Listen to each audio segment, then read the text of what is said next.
Bienvenidos a Tiempo de Gracia, Día de Salvación. Tiempo de gracia, salvación, salvación, siempre pasará.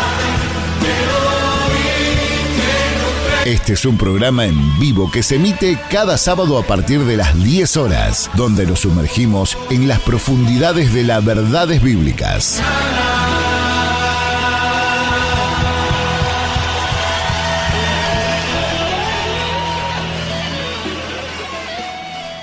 Muy buenos días, estimados oyentes, estimados amigos. Una vez más, en este sábado, les doy la bienvenida a su programa Tiempo de Gracia, Día de Salvación. Mi nombre, como saben, es Jonás Escobar y es para mí un verdadero gusto, una gran bendición poder compartir este espacio bíblico con cada uno de ustedes.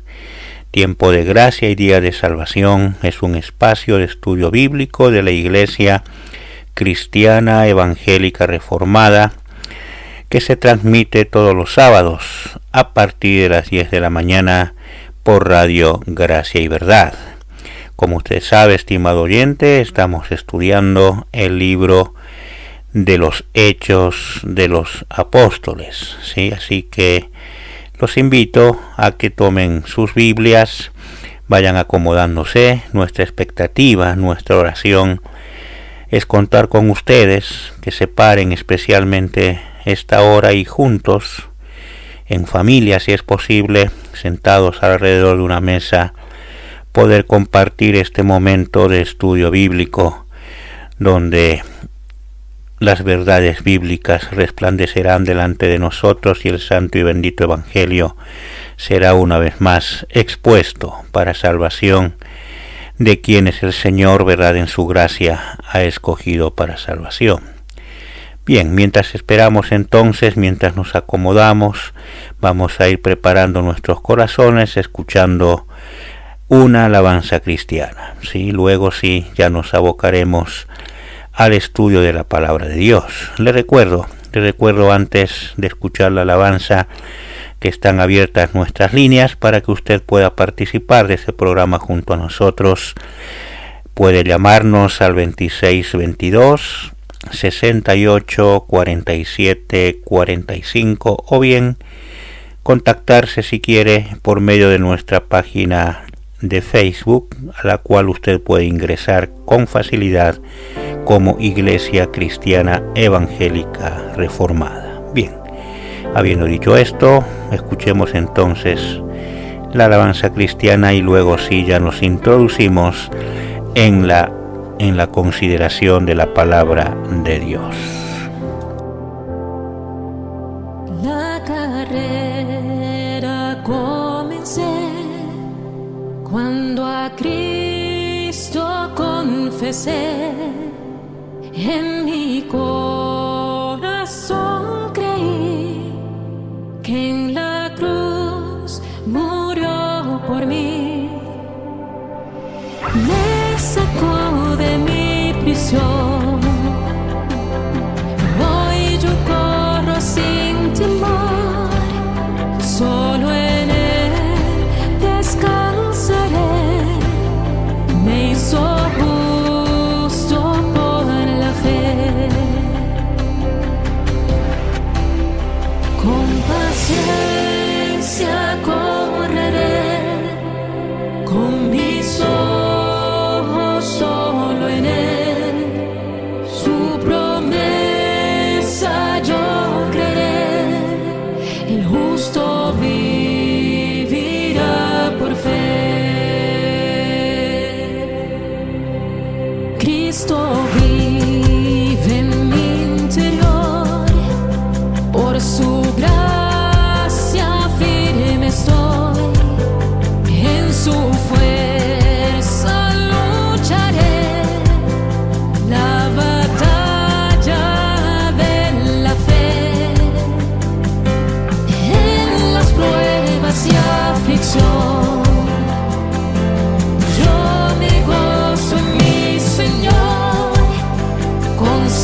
Bien, estimados oyentes, ya estamos aquí de vuelta.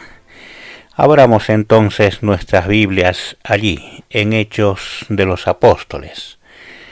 Ya hemos iniciado, como bien sabemos, el segundo punto del bosquejo que nos hemos propuesto seguir, el nacimiento de la Iglesia, ¿sí? Y el primer punto de este segundo apartado es la promesa cumplida, la venida del Espíritu Santo. Ya lo hemos empezado a desarrollar el sábado pasado, así que hoy vamos a continuar desarrollando este punto que está en los versículos que van del 1 al 4. Así que los invito allí. Tomemos nuestras Biblias, vamos a leer juntos. Les recuerdo que para este estudio estamos utilizando la versión de la Nueva Biblia de las Américas. Si usted tiene otra versión, no se preocupe, va a encontrar alguna variante en algunos términos, pero los conceptos van a ser los mismos, ¿sí? Vamos a leer entonces Hechos de los Apóstoles, capítulo 2, comenzando la lectura en el versículo 1. Cuando llegó el día de Pentecostés, estando todos juntos en un mismo lugar, y de repente vino del cielo un ruido como el de una ráfaga de viento impetuoso que llenó toda la casa donde estaban sentados. Se les aparecieron lenguas como de fuego que, repartiéndose, se posaron sobre cada uno de ellos. Todos fueron llenos del Espíritu Santo y comenzaron a hablar en otras lenguas, según el Espíritu les daba habilidad para expresarse. Esa es la porción que nos tocaría seguir analizando, ¿sí? Como hemos dicho, ya hemos comenzado a analizarlo el sábado pasado. Habíamos considerado la manera majestuosa como la tercera persona de la Santísima Trinidad, Dios el Espíritu Santo, y de acuerdo al diseño divino, al plan de Dios para la formación de la Iglesia, se había hecho presente cuando nuestros hermanos, aquellas 120 personas, se habían reunido para esperar precisamente el cumplimiento de esta promesa en aquel aposento alto, en aquella casa en Jerusalén donde se habían congregado, reunido, luego de haber visto 10 días atrás partir a nuestro Señor hacia su gloria, ¿sí?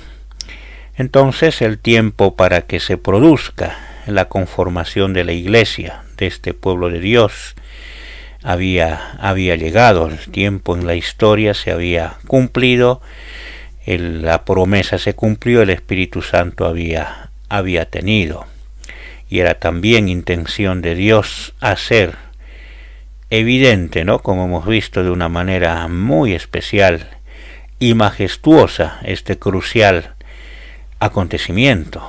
Debemos tener presente que era la misma presencia de Dios en la persona del Espíritu Santo quien se estaba haciendo presente. Y al igual que en el Sinaí, como hemos considerado el sábado pasado, irrumpe, ¿no?, de manera majestuosa, esta vez en Jerusalén, ¿no?, y ante nuestros primeros hermanos, los 120 que estaban reunidos en aquel aposento alto, y como dijimos, fueron tomados por sorpresa, ¿no?, por aquel estruendo que vino desde los mismos cielos, que como hemos visto era similar a un viento huracanado que llenó todo aquel lugar, ¿no? Aquí debemos tener presente lo siguiente: la sorpresa no estaba en el hecho de que se habría de producir la venida del Espíritu Santo. Eso era algo que nuestros hermanos lo sabían con seguridad. Ellos estaban absolutamente seguros que eso habría de ocurrir, incluso sabían el tiempo en el cual habría de ocurrir ese evento tan significativo para el nacimiento de la Iglesia. Lo que los sorprendió es la forma cómo se manifestó, y no podía ser de otra manera, ¿no? La forma como se presentó fue verdaderamente majestuosa. Hemos trazado un paralelo, ¿verdad? Nosotros también estamos a la expectativa, los que vivimos, aquellos que el Señor salvó y que vivimos en estos tiempos, en este siglo XXI tan hipertecnificado, ¿verdad? Estamos a la expectativa de un acontecimiento que nosotros sabemos por las Escrituras que va a ocurrir, ¿verdad? Que es la venida en gloria de nuestro Señor Jesucristo. Él va a volver, como dijeron aquellos dos personajes con vestiduras resplandecientes que estuvieron allí con nuestros primeros hermanos. Este mismo Jesús, ¿se acuerda, no? Que ha sido tomado de vosotros, así vendrá como le habéis visto ir al cielo. Esa es una promesa para la Iglesia de Cristo, y esta se va a cumplir, y de eso no nos cabe ninguna duda. Pero al igual que nuestros primeros hermanos, nosotros también nos vamos a sorprender de la manera majestuosa como volverá nuestro Salvador, ¿sí? Ya no va a venir a nacer de una manera ignota en una aldea insignificante de Belén de Judea, ¿sí? Sino va a venir en gloria, rodeado de una muchedumbre de ángeles, al sonido de una gran trompeta, como dice la palabra de Dios, y esa majestuosidad sin duda alguna nos va a dejar asombrados, ¿sí? Eso era lo que estaba ocurriendo en aquel aposento alto. En este caso, quien se había hecho presente era la tercera persona de la Santísima Trinidad, quien habría ya de hacer efectivo, el nacimiento de la Iglesia. Aquí, hermanos, debemos tener en cuenta, ¿sí?, que tanto en hebreo como en griego la palabra para viento y espíritu es la misma. En este pasaje que hemos leído, nuestro Señor durante su ministerio terrenal, usted recuerde esto, le dijo a Nicodemo que el hombre, ¿se acuerda?, puede sentir el viento, tanto su acción como su sonido, pero no puede verlo, ¿se acuerda? Juan 3:8, y eso precisamente era lo que estaba pasando en aquel aposento alto. Nuestros primeros hermanos estaban sintiendo sin duda alguna la presencia del Santo Espíritu de Dios. No podían verlo, pero sí sintieron esa presencia. Vino con el estruendo característico, como dijimos, de un fuerte viento que lo había llenado todo, ¿sí? No cabe ninguna duda que tal hecho era el preámbulo de que algo nuevo estaba comenzando. El Espíritu Santo se había hecho presente, el estruendo se había producido, y sus efectos poderosos y sobrenaturales estaban a punto de producirse. Y los medios por los cuales habría de obrar poderosamente el Santo Espíritu de Dios, ¿quiénes habrían de ser? Los redimidos, los que estaban allí en aquel aposento alto. Ellos habrían de ser los medios por el cual el Espíritu Santo habría de manifestar su poder. No fue así en aquel momento, y lo sigue siendo ahora, y lo seguirá siendo hasta que nuestro Señor Jesucristo regrese por los suyos, ¿sí? Fíjese, avanzando en el versículo 3, leemos lo siguiente: se les aparecieron lenguas como de fuego, que repartiéndose se posaron sobre cada uno de ellos. Fíjese cómo Lucas sigue su relato, ¿no? Lo hace como lo viene haciendo siempre, de manera cronológica, ¿no? Relatando un suceso que sigue inmediatamente a otro, ¿sí? Fíjese que al estruendo similar a un viento recio, ¿no?, lo que significó la irrupción del Espíritu Santo, siguió este otro suceso que estamos leyendo en el versículo 3. La aparición real, visible para todos, de lenguas como de fuego que iban repartiéndose entre todos los presentes hasta posarse sobre cada uno de ellos. Hermanos, este suceso está simbolizando aquello que Juan el Bautista había anunciado durante su ministerio con respecto a nuestro Señor Jesucristo. ¿Se acuerda lo que dijo Juan? Textualmente Juan había dicho, ¿se acuerda cuando se le preguntó si él era el Mesías, el Cristo de Dios? ¿Qué les dijo Juan? Fíjese, vaya a Lucas 3:16. Allí Juan les dice, yo los bautizo con agua, pero viene el que es más poderoso que yo, a quien no soy digno de desatar la correa de sus sandalias. Él los bautizará con el Espíritu Santo y fuego, ¿no? Obviamente se estaba refiriendo a nuestro Señor Jesucristo y esto que estaba ocurriendo ahora. Es nuestro mismo Señor Jesucristo quien momentos antes de partir a su gloria les recuerda estas palabras de Juan a nuestros primeros hermanos, cuando les manda ir a Jerusalén y esperar la venida del Espíritu Santo. En esa ocasión está parafraseando a Juan. ¿Se acuerda? En Hechos 1:5 lo hemos visto. Les decía, porque Juan bautizó con agua, pero ustedes serán bautizados con el Espíritu Santo dentro de pocos días. ¿Se da cuenta? Es entonces, hermanos, por la autoridad de nuestro Señor Jesucristo que el Espíritu Santo desciende ahora en Pentecostés. Esto lo dejó perfectamente en claro Juan el Bautista. Y el otro Juan, el apóstol, el que estaba allí, ¿no?, recoge en este sentido las palabras de Juan el Bautista. Esta es una escritura por demás significativa. Vamos a Juan. Le invito a que vayamos al Evangelio de Juan y abramos allí en el capítulo 1. Y vamos hasta el versículo 26. Vamos a leer la siguiente escritura allí. Fíjese, Juan 1:26. ¿Qué leemos allí? Juan le respondió, yo bautizo en agua, pero entre vosotros está uno a quien ustedes no conocen. Él es el que viene después de mí, a quien yo no soy digno de desatar la correa de su sandalia. Estas cosas sucedieron en Betania, al otro lado del Jordán donde Juan estaba bautizando. Al día siguiente Juan vio a Jesús que venía hacia él y dijo, ahí está el Cordero de Dios que quita el pecado del mundo. Este es aquel de quien yo dije, después de mí viene un hombre que es antes de mí, porque era primero que yo.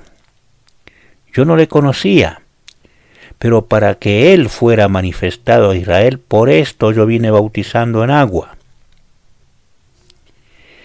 Juan también dio testimonio diciendo, he visto al Espíritu que descendía del cielo como paloma y se posó sobre él, y yo no le conocía, pero el que me envió a bautizar en agua me dijo, aquel sobre quien veas al Espíritu descender y posarse sobre él, este es el que bautiza en el Espíritu Santo, y yo lo he visto, y he dado testimonio de que este es el Hijo de Dios, ¿no?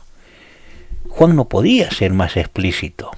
El bautismo del Espíritu Santo, que tenía como propósito hacer posible efectuar el nacimiento de la Iglesia, es otorgado, como estamos viendo, bajo autoridad de la segunda persona de la Santísima Trinidad, Dios el Hijo, nuestro Señor Jesucristo.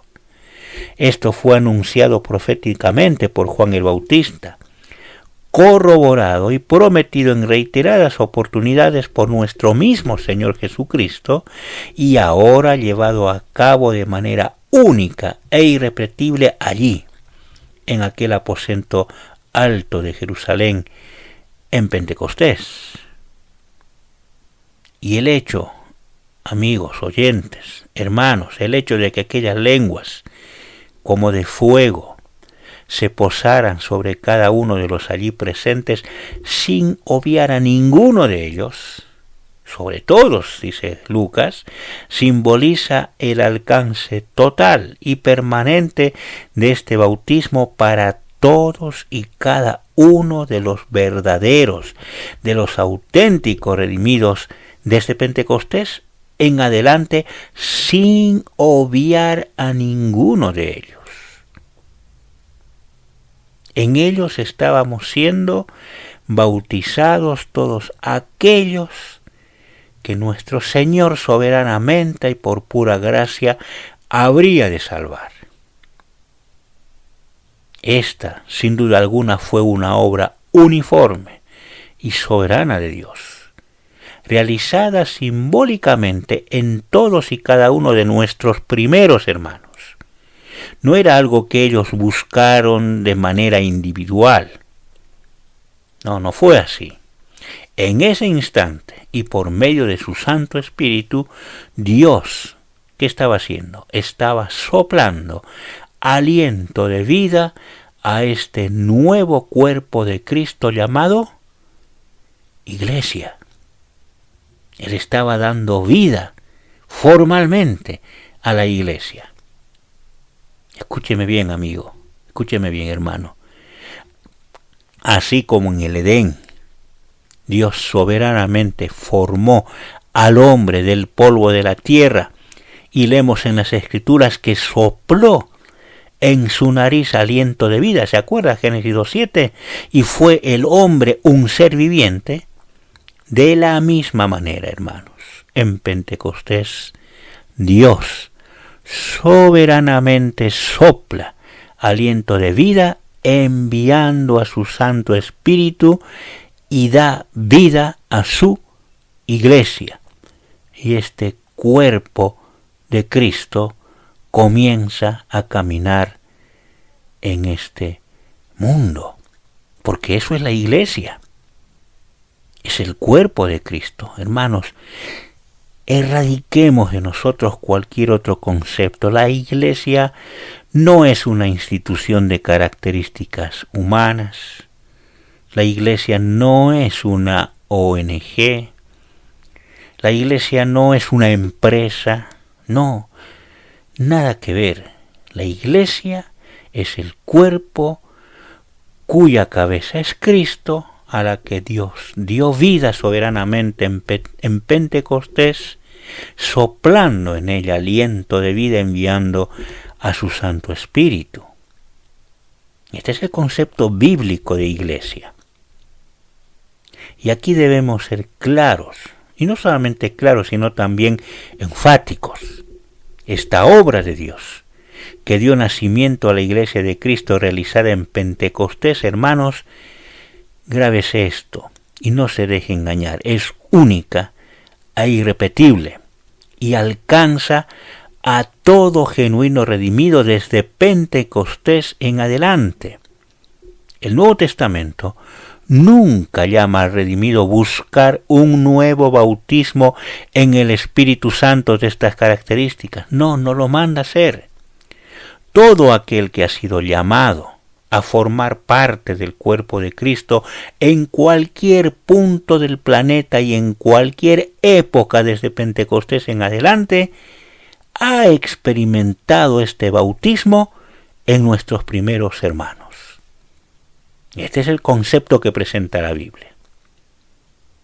¿Quiere apoyarlo bíblicamente? Fíjese, Pablo, escribiendo a nuestros hermanos en Corinto, años después de este acontecimiento en Pentecostés, ya habían pasado años de esto, y hablando de los dones y su ejercicio, precisamente también allí el Espíritu Santo tenía, ¿verdad? Tiene actualmente, aún hoy, una gran intervención. En un momento dado, les dice a nuestros hermanos de Corinto lo siguiente, fíjese, vaya conmigo a 1 Corintios capítulo 12. 1 Corintios capítulo 12 y leemos allí en el versículo 12 lo siguiente. Dice Pablo, porque así como el cuerpo es uno, fíjese como Pablo habla de la iglesia, ¿no? Porque así como el cuerpo es uno y tiene muchos miembros, pero todos los miembros del cuerpo, aunque son muchos, constituyen un solo cuerpo, así también es Cristo. Pues, y preste atención a esta expresión inspirada por Dios mismo que hace el apóstol, versículo 13, pues por un mismo espíritu todos fuimos bautizados en un solo cuerpo, ya judíos, griegos, ya esclavos o libres, a todos se nos dio a beber del mismo espíritu, porque el cuerpo no es un solo miembro, sino muchos. ¿Prestó atención? El concepto es claro. La pluma divinamente guiada del apóstol está hablando del cuerpo de Cristo, que es la iglesia. Se dio cuenta de eso, ¿verdad? Y con referencia al bautismo de la iglesia en el Espíritu Santo, ¿qué le dice Pablo a los redimidos de Corinto? ¿Qué les dice? Primero, dése cuenta que les está hablando en tiempo pasado y está incluyéndose él mismo. El mismo. Y él no estaba allí en Pentecostés. Tengan en cuenta eso. ¿Qué les dice? Por un mismo espíritu, Pablo dice, todos fuimos bautizados en un solo cuerpo. Esta es una clara referencia a Pentecostés. Esto es claro en las Escrituras. Un concepto similar que grafica perfectamente esta verdad es lo ocurrido al pueblo de Israel en la antigüedad, cuando fue liberado de la esclavitud en Egipto. Ese evento usted lo conoce. Desde el momento que Moisés cruza el Mar Rojo junto al pueblo hasta el momento de poseer la tierra prometida, toda una generación había pasado, 40 años. Es decir, piense conmigo, muchos israelitas no experimentaron el cruce del Mar Rojo. Muchos de ellos habían nacido en el desierto. Sin embargo, Pablo, hablando de este evento puntualmente en particular, él va a hacer la siguiente afirmación también a nuestros hermanos en Corinto. Fíjese 1 Corintios capítulo 10, en el versículo 1, ¿qué les dice? Lea conmigo. Porque no quiero que ignoréis, hermanos, que nuestros padres todos estuvieron bajo la nube, todos pasaron por el mar, y en Moisés todos fueron bautizados en la nube y en el mar. ¿Prestó atención? Otra vez el concepto se hace claro. Es por demás obvio. No creo que haga falta ninguna aclaración al respecto que una gran parte del pueblo de Israel no había pasado por esa experiencia del cruce del Mar Rojo. Sin embargo, todos y cada uno de ellos estaban representados en Moisés. La expresión del apóstol, ¿cuál es? En Moisés todos fueron bautizados en la nube y en el mar. ¿Se da cuenta del simbolismo? Entonces, cuando el apóstol les está diciendo a nuestros hermanos en Corinto, y también por extensión a nosotros, ¿sí? Por un mismo espíritu todos fuimos bautizados en un solo cuerpo, ya judíos o griegos, esclavos o libres, a todos se nos dio a beber del mismo espíritu. También nos está diciendo que todos nosotros, aquellos que no estuvimos en aquel aposento alto, estábamos siendo representados por nuestros primeros hermanos y estábamos también experimentando ese bautismo que profetizó Juan, que prometió nuestro Señor Jesucristo y que se estaba produciendo allí en Pentecostés cuando la iglesia estaba naciendo. Fíjese cómo continúa el siguiente versículo, el 4 de Hechos 2, ¿no? Obviamente, nuestro pasaje central. Dice, todos fueron llenos del Espíritu Santo y comenzaron a hablar en otras lenguas, según el Espíritu les daba habilidad para expresarse. Y este es el tercer evento cronológico que se está produciendo en el aposento alto, ¿no?, con respecto a la venida del Espíritu Santo. Ahora, la presencia manifiesta de Dios por medio de su Santo Espíritu tiene que ver con el primer efecto que produce en los suyos: ser llenos del Espíritu Santo y hablar en otras lenguas. Y siempre, hermano, oyente, que se produce una manifestación visible de Dios, hecho que en teología se conoce como teofanía, ocurren estos tres fenómenos presentados aquí por Lucas: el viento, el fuego y la voz de Dios. Voz no confusa, no enigmática, sino audible, entendible para todos. En este caso, la voz de Dios, clara y entendible para todos, habría de ser emitida, présteme atención a este concepto, por quienes habían sido bautizados en el Espíritu Santo.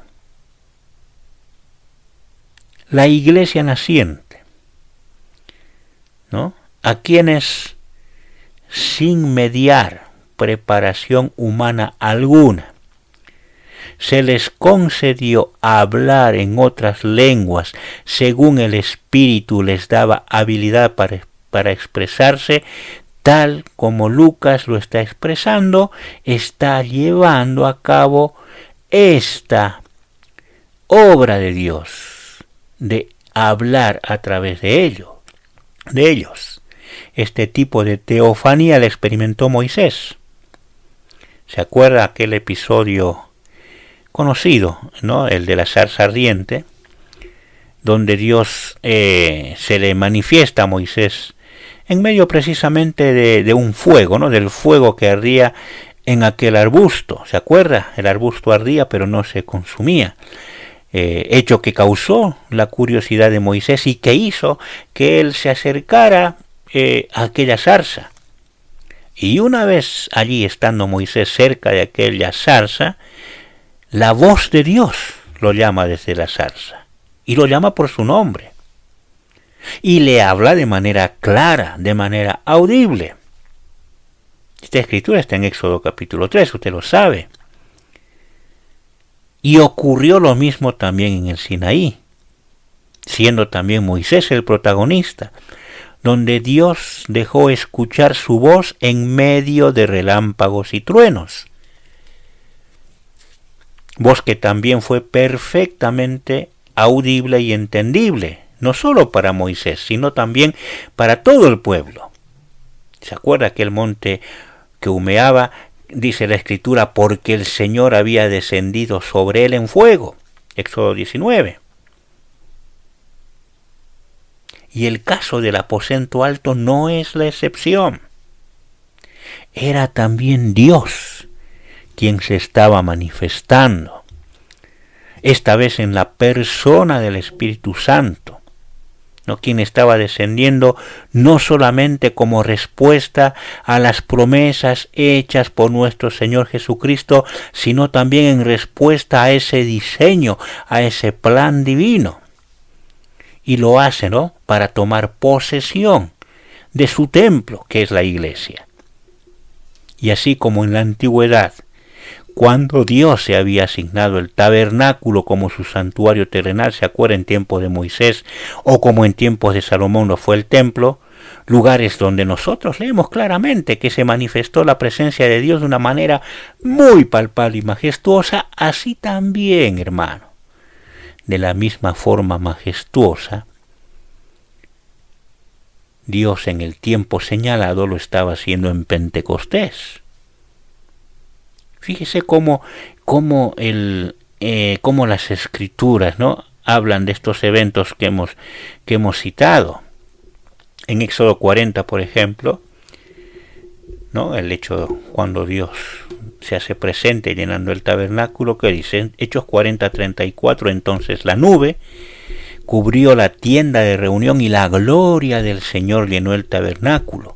Moisés no podía entrar en la tienda de reunión porque la nube estaba sobre ella y la gloria del Señor llenaba el tabernáculo. ¿No es familiar lo que estamos leyendo en Éxodo, en Hechos 2? Y fíjese 2 Crónicas capítulo 7, versículo 1. Cuando Salomón terminó de orar, ¿qué pasó? Descendió fuego desde el cielo y consumió el holocausto y los sacrificios, y otra vez, ¿no? La gloria del Señor llenó la casa, y los sacerdotes no podían entrar en la casa del Señor porque la gloria del Señor llenaba la casa del Señor. ¿Se da cuenta? Y ahora, de la misma forma majestuosa, una vez cumplido el tiempo, podemos decir, en la agenda divina, Dios se hace presente en la persona del Espíritu Santo, en aquel aposento alto, y lo llena todo con su gloria.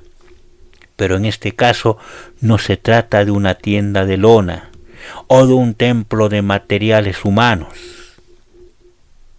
como ladrillo, el oro, no, sino que este nuevo templo, tal como diría años después Pedro, estaba siendo construido ¿con qué?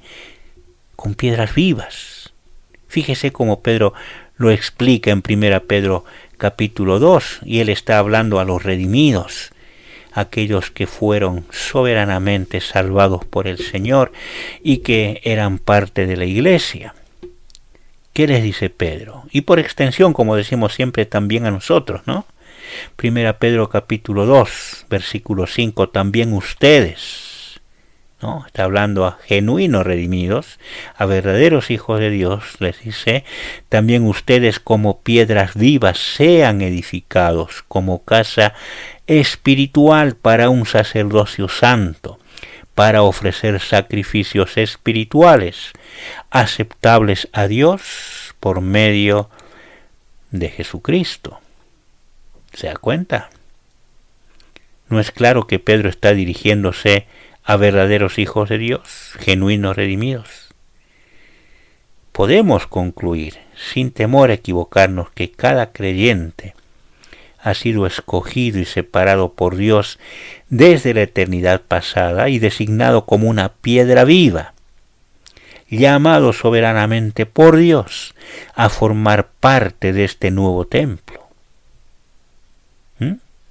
El apóstol Pablo va a ampliar este concepto y en Efesios 2 nos va a decir lo siguiente.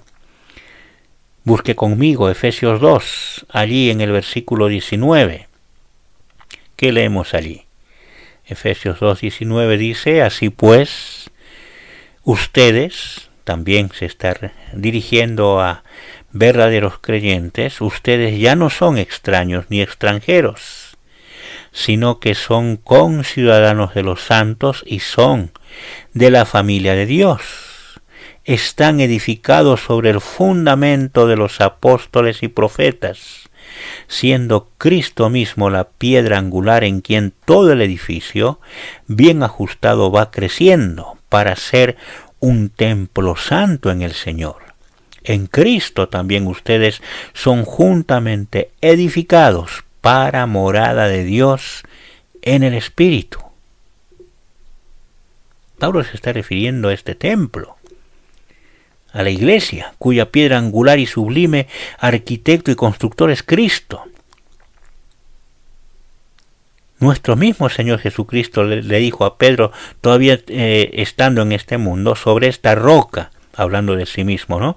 Edificaré mi iglesia, y las puertas del Hades no prevalecerán contra ella. Y allí está, hermano, el Espíritu Santo de Dios.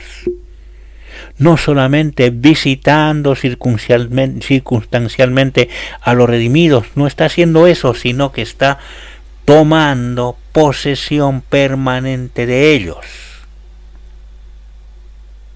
Y no solamente de los allí reunidos, sino que por extensión a todos y cada uno de quienes han sido separados desde antes de la fundación del mundo como piedras vivas, como dice Pedro, hasta que finalmente este edificio sea completado en esta estructura, en esta estructura que está presentando Pablo en Efesios, ¿verdad? Es por tal razón, hermanos, que las Escrituras demandan de los redimidos, y présteme atención a esto, una unión verdadera, genuina, ¿sí? Debemos ser de un mismo sentir.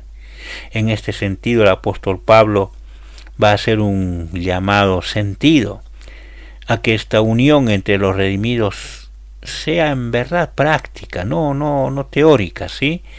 Esto va a ser un verdadero testimonio de la obra de Dios en ellos. Fíjese cómo Pablo exhorta a los redimidos allí escribiendo su carta a los Efesios. Vayamos al capítulo 4, Efesios capítulo 4. Leamos allí el versículo 1. Dice Pablo: yo pues, prisionero del Señor, les ruego que ustedes vivan de una manera digna de la vocación con que han sido llamados, que vivan con toda humildad y mansedumbre, con paciencia, soportándose unos a otros en amor, esforzándoos por preservar la unidad del Espíritu en el vínculo de la paz. Hay un solo cuerpo y un solo Espíritu, así como también ustedes fueron llamados en una misma esperanza de su vocación. Un solo Señor, una sola fe, un solo bautismo, un solo Dios y Padre de todos, que está sobre todos, por todos y en todos. Es clara la expresión del apóstol, ¿no? Hermanos, aquí es de vital importancia entender que esta unidad requerida es posible por ser la Iglesia una exclusiva obra de Dios llevada a cabo en la persona de su Santo Espíritu. Es una obra sobrenatural. Y es deber, hermanos, de cada redimido ser absolutamente intencionales a vivir de tal manera que responda a esta vocación o diseño. Por eso, hermanos, usted habrá notado que cada vez que nosotros en nuestros estudios, lo hacemos aquí cuando estamos impartiendo, estamos compartiendo este estudio de los hechos con ustedes, y también lo hacemos en medio de nuestra iglesia, siempre hablamos de los verdaderos hijos de Dios, de los genuinos redimidos, de los que son verdaderamente creyentes. ¿Por qué hacemos ese hincapié? ¿Por qué ponemos ese énfasis allí? Porque estamos viviendo en una época en la que cualquiera suele llamarse creyente o hermano o cristiano, y no es así. No es así. Un verdadero creyente va a mostrar a través de sus frutos, como dijo nuestro Señor Jesucristo, que verdaderamente lo es, que verdaderamente ha sido salvado. Y él va a sentir una verdadera unión con aquellos los cuales han sido salvados como él. Va a haber una intención natural, genuina, de juntarse con quienes, ¿verdad?, soberanamente también han sido salvados, y responder a este diseño de Dios humildemente y en obediencia, e integrarse a una iglesia local sana, ¿verdad?, que represente lo que verdaderamente es el cuerpo de Cristo, una iglesia cuya cabeza verdaderamente es Cristo, y donde mora fehacientemente el Espíritu Santo. Es importante, hermanos, que el Evangelio bíblico sea presentado como corresponde, y no invocar salvación sobre personas por el solo hecho, que no está mal que lo hagan, de hacer una oración o de pasar al frente o de levantar la mano como normalmente se invita, ¿verdad? Son hechos por ahí que no son para nada despreciables, pero si esto luego no se condice con una vida que esté verdaderamente consagrada a Dios, con una vida que verdaderamente se vea que hay frutos de verdadera regeneración, de transformación, si no se produce eso, el haber levantado la mano, el haber hecho una oración, no van a ser sino cosas que se hicieron y que no tienen ningún valor, porque la vida no está mostrando lo que verdaderamente tenía que haber sucedido en el momento que han sido salvados. Entonces es importante también, ¿no?, que determinemos, tenemos los medios para hacerlos por las Escrituras, aquellos que verdaderamente son hijos de Dios de los que no lo son, ¿sí? Solamente se cumplirá el propósito por el que nuestro Señor oraba a su Padre durante su estadía en este mundo, que todos sean uno. ¿Se acuerda? Como tú, Padre, en mí, ¿no?, y yo en ti, que también ellos sean uno en nosotros para el mundo, para que el mundo crea que tú me enviaste. Esto se puede cumplir únicamente en aquellos que verdaderamente han sido transformados por el santo y bendito Evangelio, ¿sí? Este es un concepto que no debemos nunca dejar de lado, ¿sí? Entonces, hermanos, con la presencia ya efectuada del Santo Espíritu de Dios en la Iglesia y en cada redimido, comienza lo que en teología se conoce como el oficio residente, es decir, el hecho de estar el Espíritu Santo con nosotros, ¿no? Antes en Pentecostés seguiría el hecho de estar en nosotros, ¿sí? Después de Pentecostés ya el Espíritu mora en nosotros. Nuestro Señor habla de esta migración, ¿no?, de con nosotros a en nosotros, con las siguientes palabras. Fíjese, Juan 14:15, si ustedes me aman, dijo el Señor, guardarán mis mandamientos. Entonces yo rogaré al Padre, y Él les dará otro consolador para que esté con ustedes para siempre.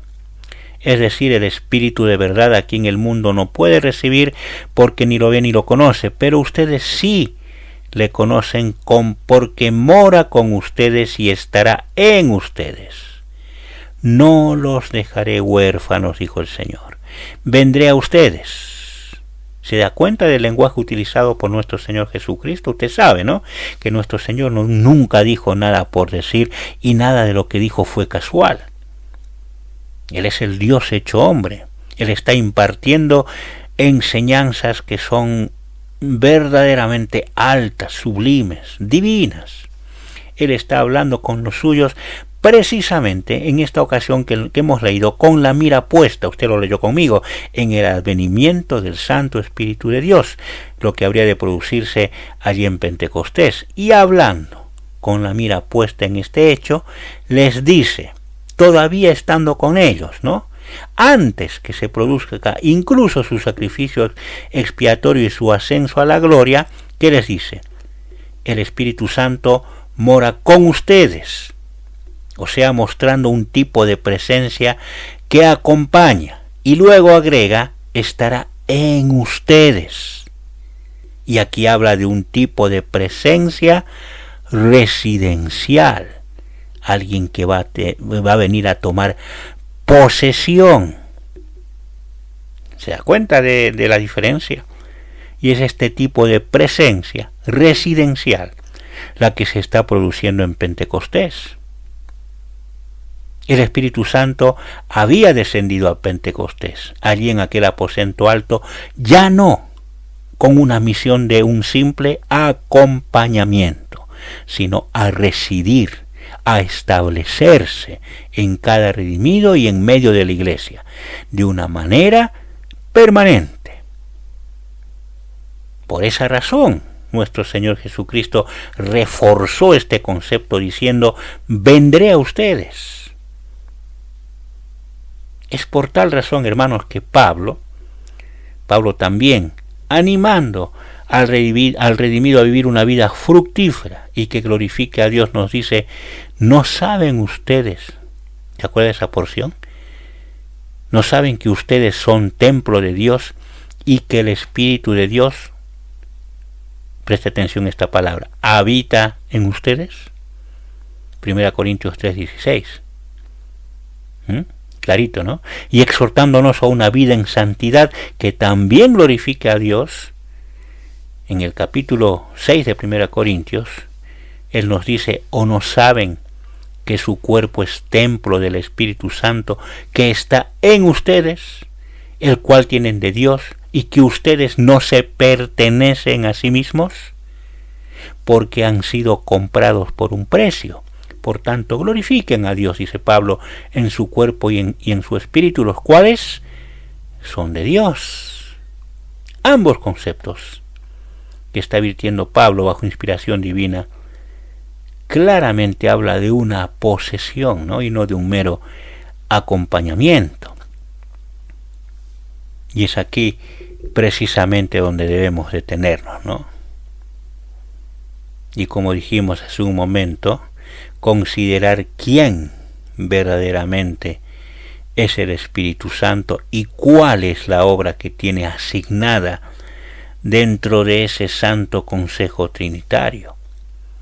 Y esto en verdad es importante que lo tengamos claro, puesto que una concepción errónea acerca de la persona del Espíritu Santo y su obra nos va a conducir, hermanos, por lugares peligrosos en nuestro andar como iglesia. Tenemos que ser responsables en este sentido. Y lo primero en este sentido que tenemos que decir es que el Espíritu Santo es Dios. El Espíritu Santo es Dios. Deseche cualquier otro concepto. No haga caso de personas que vienen, que son muy dedicadas, van puerta por puerta y nos dicen que el Espíritu Santo solamente es una influencia, no sé, lo presentan como algo, no sé, sin ningún tipo de esencia. No, el Espíritu Santo es Dios, es lo que dice la palabra de Dios. Es igual en esencia, majestad y poder. Es igual tanto a Dios al Padre como a Dios el Hijo. El Espíritu Santo es omnipotente, es santo, glorioso. Su poder es infinito, su presencia es ineludible. No existe recoveco que pueda ocultarnos de su santa presencia, tal como lo dijo David en el Salmo 139. Y su pureza es fuego consumidor a quienes se atrevan a contender con él. Quienes contienden con él se exponen a un juicio severo, tal como sucedió en los días de Noé. Génesis 6:3. Y quienes osen siquiera mentirle se exponen a experimentar una muerte inminente. ¿Se acuerdan de Ananías y Zafira? Bueno, lo vamos a ver más adelante. Hermanos, tratar de manera irreverente al Espíritu Santo o minimizarlo significa ni más ni menos que constituirse en enemigo de Dios. Las Escrituras nos dicen que quienes desprecian sus bondades y se rebelan contra el Espíritu Santo y lo afligen, el mismo Espíritu se convierte en su enemigo y pelea contra ellos. Si no, lea Isaías 63:10. ¿Realmente pueden creer las personas que pueden tomar trivialmente, irresponsablemente, irreverentemente al Santo Espíritu de Dios y salir impunes? No. El Espíritu Santo es Dios y en ningún sentido es empequeñecido por las Escrituras. Su presencia en las Escrituras es protagónica, es poderosa. Desde el mismo comienzo de la creación hasta la consumación de los tiempos, donde se lo ve junto a la esposa del Cordero anhelando el regreso de Cristo. Y como Dios posee todos los atributos divinos y tiene participación plena en todas las obras de Dios. El Espíritu Santo es eterno, es justo, es santo, poderoso, es bondadoso, misericordioso, tanto como lo son Dios el Padre y Dios el Hijo. Por lo tanto, es digno de toda nuestra reverencia, es digno de toda nuestra honra, de nuestra adoración, como lo son el Padre y el Hijo. Y si vamos a honrar al Espíritu Santo, tratarlo con la reverencia y la adoración que le corresponden a su divina, a su real, en el sentido de rey persona, debemos escudriñar en las Santas Escrituras, las cuales se inspira a él, cuál verdaderamente es su obra, su ministerio. Debemos saber, no debemos ignorar cuál es la obra del Espíritu Santo. Tenemos las Santas Escrituras para indagar y debemos someter nuestra mente, nuestro corazón y nuestra voluntad en consonancia con lo que las Santas Escrituras nos revelan tocante a su persona, a la persona del Santo Espíritu de Dios. Y Lucas, hermanos, nos quiere llevar en esa dirección. Nos está mostrando no solo el innegable protagonismo del Espíritu Santo en el nacimiento de la Iglesia, sino también en su establecimiento, su posesión dentro de ella como guía y conductor durante el peregrinaje de la Iglesia en este mundo y hasta que se produzca el regreso de nuestro Señor Jesucristo en gloria. ¿Sí? Ese es el Espíritu Santo, hermano. Y nos vamos a quedar allí por hoy. Sí, el tiempo ya se está consumiendo, pero estos conceptos, ¿no?, que hemos extraído de las Escrituras deben ser, hermanos, considerados con seriedad por cada uno de nosotros. ¿No? Y aquí vamos a hacer verdaderamente un pequeño llamado a aquellas personas que nos escuchan. En primer lugar, si tú eres un redimido, si eres un hermano, si verdaderamente el Señor ha transformado tu vida, tienes que saber quién verdaderamente es el Espíritu Santo y qué es lo que significa su obra, ¿no? Y la formación de este cuerpo que es la Iglesia. No es cualquier cosa la Iglesia. Debes considerar, es un acto responsable de parte tuya, que consideres en primer lugar, te consideres a ti mismo y corrobores mediante las evidencias que nos dan las Escrituras si verdaderamente has nacido de nuevo. Que no haya en ti una seguridad que sea falsa, sino que tu seguridad no descanse en tus emociones o en tu forma de ser o en lo que te han dicho. No, que tu conversión verdadera descanse en lo que la santa palabra de Dios dice.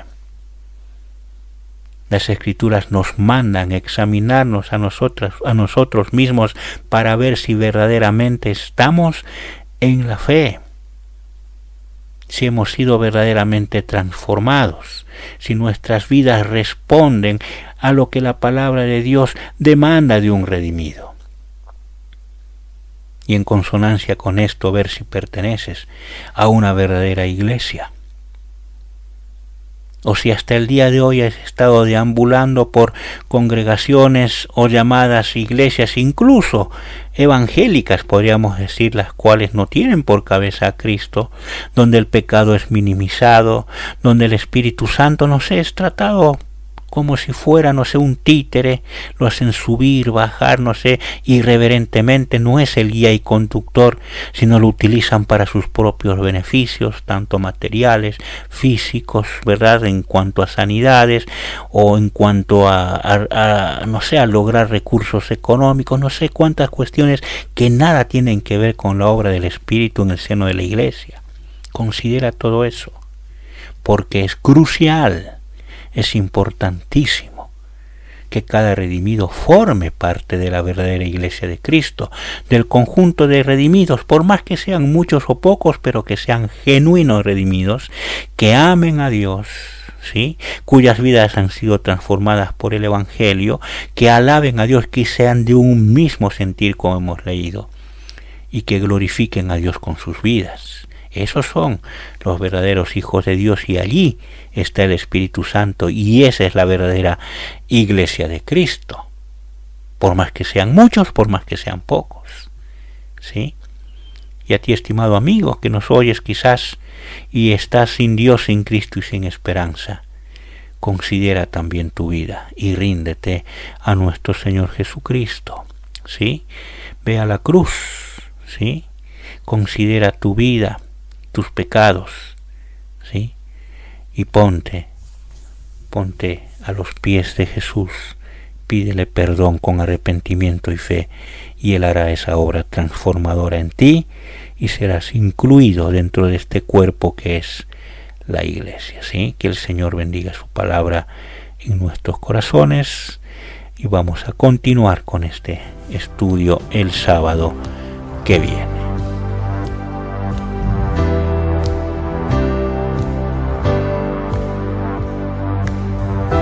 Con injurias afligida, por tu causa perseguida, mas el reino de la muerte no la vencerá. A tu amada para siempre preservarás, aunque bramen y se agiten las aguas, la iglesia prevalecerá. Sobre la roca firme está, hasta el final con nosotros estarás, a tu pueblo guardarás.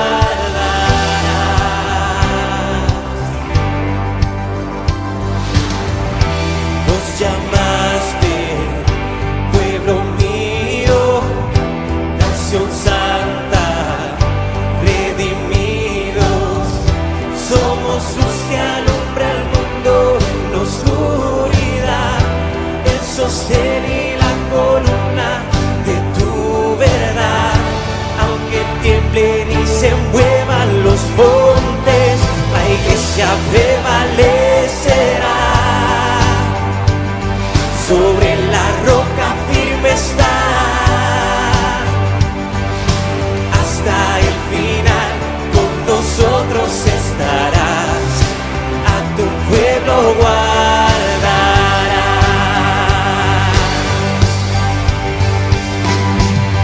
Eres el Cristo, Hijo del Dios viviente, preciosa piedra angular.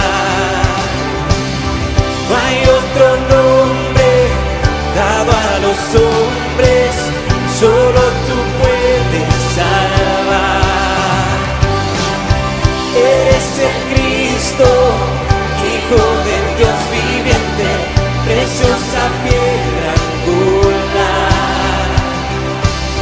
No hay otro nombre dado a los hombres, solo tú puedes salvar. Tú puedes salvar. La iglesia prevalecerá.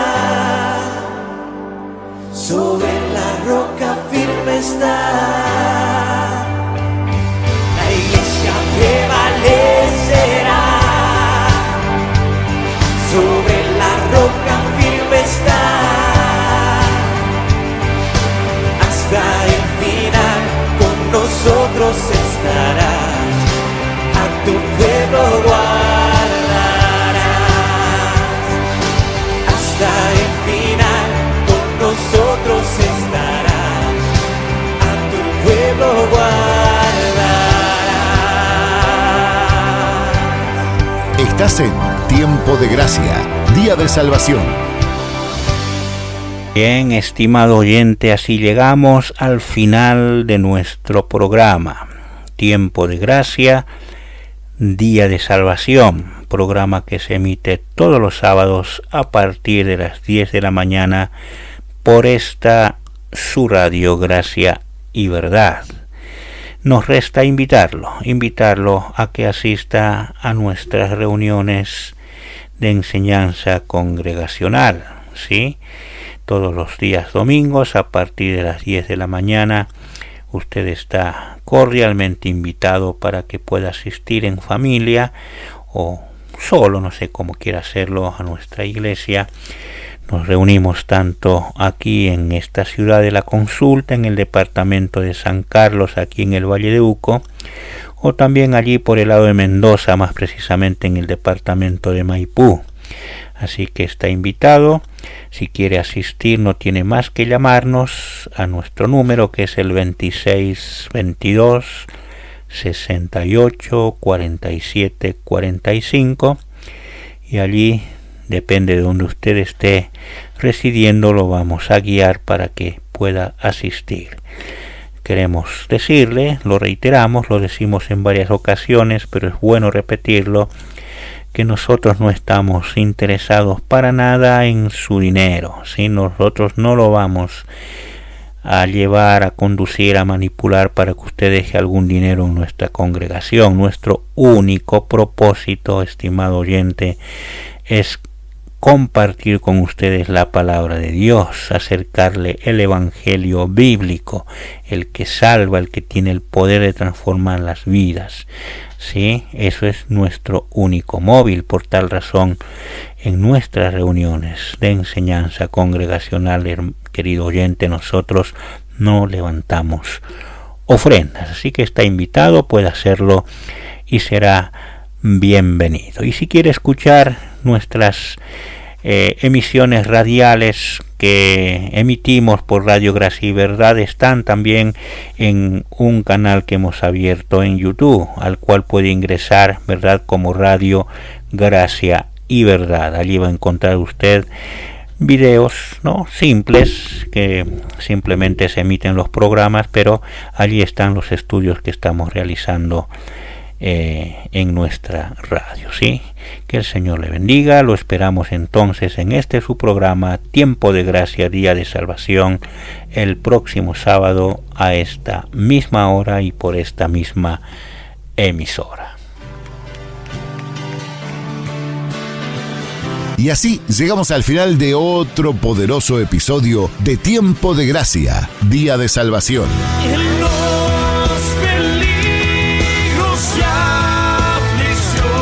Esperamos que este tiempo dedicado al estudio de las verdades bíblicas haya sido de bendición y edificación para tu vida. Mientras huía, tú me buscaste, me encontraste. Que la gracia y la paz de nuestro Señor Jesucristo estén contigo siempre. Hasta la próxima semana, cuando nos volvamos a encontrar en Tiempo de Gracia, Día de Salvación.